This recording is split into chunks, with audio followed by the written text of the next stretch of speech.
Qu'en serait-il du cas de l'Algérie, par exemple?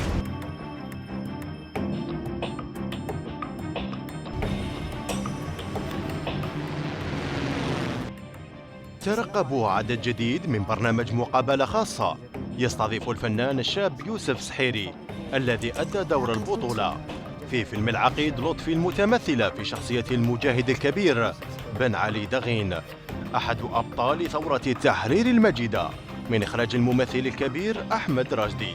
ابن الأغواط يوسف سحيري تحدث لنوميديا نيوز عن كواليس تصوير مقاطع ومشاهد الفيلم من فترة تتلمذه في الثانوية إلى غاية استشهاده بجبل بشار عن عمر يناهز 26 سنة. مسلسل كان يرزقنا ربي سبحانه وتعالى بالشهادة.